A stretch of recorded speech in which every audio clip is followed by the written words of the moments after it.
Okay, here we I think we're still in the book Universe is Calling. Um, not sure what paragraph, probably here.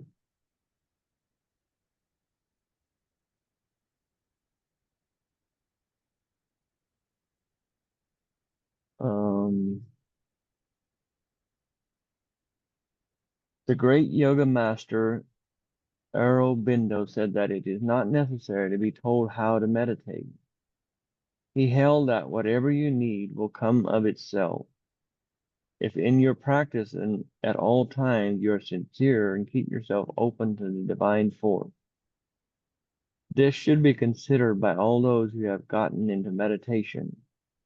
It is an important insight suggesting that you are a part of a wholeness which is God. So there is nowhere to go in meditation. It is not trying to get into something or out of something or up to something. And it is not trying to do something. Actually, it is not doing. Meditation, thus, is not a thing you learn to do, for the how involves a technique, which may be mechanical. And there is simply no way that you can experience oneness in a mechanical way. You don't need to know how, you need only to desire. God is seeking you. One woman had a naively brilliant realization. She said, "Aha, now I see. God is praying for me." When you let go and become open and receptive, the divine flow springs forth speedily. I prefer to use the term the silence instead of meditation, for it puts the emphasis on a state of consciousness instead of a mental exercise. Jesus says, "Go into your room and shut the door, and in praying, do not heap up empty phrases."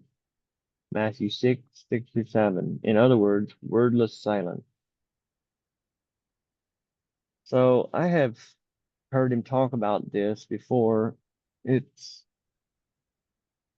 yeah, he said there's not a technique because I think there, the place I heard him talk before, he said everybody is meditating all the time.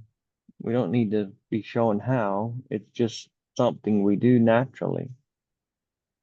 We're just not aware of that it's uh, meditating, but because I, everything in our life is a result of what we've been thinking about or meditating on. So nobody needs to be taught how to meditate. Maybe we need to be shown that what we're meditating on is what's bringing our results. So, does anybody have any thoughts on that?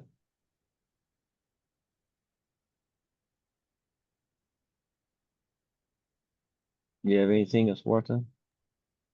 I think what I heard from a couple of master, he says that meditation is doing nothing.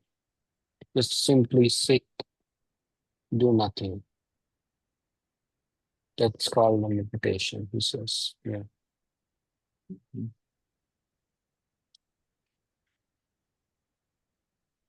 And he also says that we only need meditation, not silence. That is our that is our that is our thing. Basically,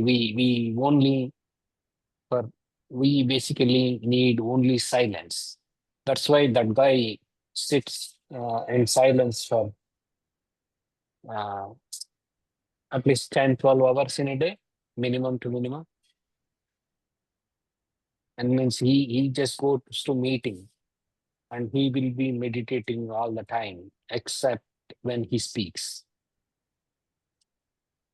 And it's basically closing the eyes and continuously meditating it. And except he talks, generally he'll be in the meditative state. Mm-hmm. Okay. He says that is the only thing is needed for the life for us. That is where we belong to, the silence.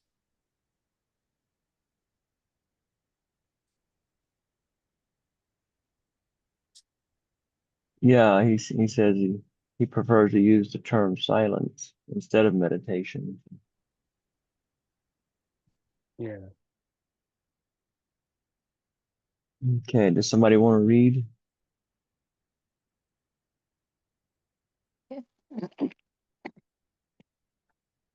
Normally, prayer is chiefly concerned with words, whether spontaneous words or those taken out of a prayer book.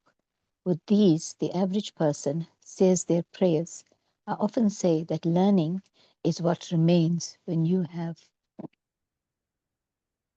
forgotten everything you have heard. In the same sense, prayer is what you experience beyond the words that you repeat. If you don't experience anything beyond the words, then you may not be really praying. You are just mumbling words and mouthing propositions. This is not the high level prayer we are talking about. Prayer is where you are in consciousness. From the wisdom of ancient China, there is a saying that if a person be absolutely quiet, the heavenly heart will manifest itself. To be absolutely quiet. This is not easy, for most of us are so conditioned to activity and noise that silence is deafening. Like a city person going to the country, quiet country lanes, just the rush of wind through the trees. It is deafening. Have you been throwing buckets of nothing on the flames? Be still. Turn away from the tendency to plunge into prayer by rattling off your repertoire of affirmations. Now, in truth, we believe in the prayer of affirmation rather than supplication. We speak the word of truth, but unless we become centered in the source of power within, we may use affirmations and treatments like a cosmic club with which we try to beat off the terrors of night and day. We talk of the power of the spoken word, but words have no power of themselves. They are marvelous instruments of power if we are in tune with the divine flow. Otherwise, when we are working with a problem, there is a tendency to start mouthing affirmations as if we were throwing darts. You want to share some thoughts on that? Can you go back, please? One page. Yeah. I like that one where he says, have you been throwing buckets of nothing on the flames? And be still. So, what I get from this is that prayer to be silent, and sometimes, yes, the noise comes, and our mind is not quiet, and the affirmations do help. I find I do that sometimes. If I find that I've drifted, and I quickly bring myself back with an affirmation. So yeah, to be nothing and do nothing is just as difficult. Yeah. Yeah, we think we have to always be doing something. Mm, And so, yeah, with the kind of prayer I was brought up, we did have books that we read prayers from. And I like where he said, oh,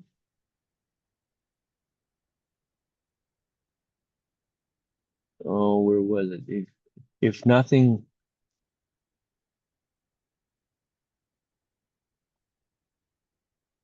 oh, no, no. Oh, if you don't experience anything beyond the words, then you may not be really praying.